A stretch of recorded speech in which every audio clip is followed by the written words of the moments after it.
Coach ഇപ്പോൾ പറഞ്ഞല്ലോ, business owner 1% മാറിക്കഴിഞ്ഞാൽ ബിസിനസ് 10% മാറും എന്ന് പറഞ്ഞു. അതൊന്ന് പറയാം. അതായത് ഇപ്പം നമ്മളിപ്പം 300-നടുത്ത ബിസിനസ്സുകളെ നമ്മൾ 1-to-1 അസസ്മെന്റ് ചെയ്തല്ലോ.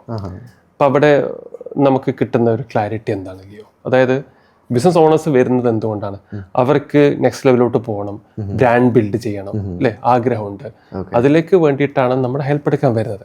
അപ്പം അവരെ നമ്മൾ ഈ അസസ്മെന്റ് 1-to-1 അസസ്മെന്റ് ഒക്കെ ചെയ്യുമ്പം നമുക്ക് കിട്ടുന്നൊരു ക്ലാരിറ്റി എന്താണ്? അതായത് അവർ വരുന്നത് മാർക്കറ്റ് പ്രശ്നമാണ്, കോമ്പറ്റീഷനാണ്, പഴയ പോലെ പ്രോഫിറ്റ് എടുക്കാൻ പറ്റുന്നില്ല, അല്ലെങ്കിൽ ടീം പ്രശ്നമാണ്. പക്ഷെ ഇങ്ങനെയൊക്കെ വന്നിട്ട് നമ്മുടെ അസസ്മെന്റ് പോയ സമയത്ത് അവർക്ക് മിക്കവാറും ആൾക്ക് കിട്ടുന്ന ക്ലാരിറ്റി എന്താണ്? ഒന്ന്, ആസ് എ ബിസിനസ് ഓണർ അവർ ചെയ്യേണ്ട കാര്യങ്ങളല്ല അവർ ബിസിനസ്സിൽ ചെയ്യുന്നത്.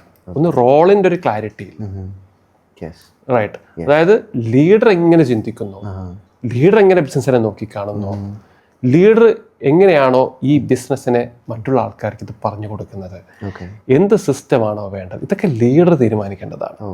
അപ്പം ലീഡർഷിപ്പ് ക്ലാരിറ്റി എന്ന് പറയുന്നത് ബിസിനസ്സിന്റെ സ്കെയിലപ്പിൽ പ്രധാനപ്പെട്ട ഒരു സംഗതിയാണ്. അപ്പം ലീഡർ മാറിക്കഴിഞ്ഞാൽ, ഫോർ എക്സാമ്പിൾ, നിങ്ങൾക്ക് വേണമെങ്കിൽ നിങ്ങൾ തന്നെ എന്ത് ചെയ്യാം, ഇടപെട്ടിട്ട് നിങ്ങൾ കാര്യം ചെയ്തെടുക്കാം.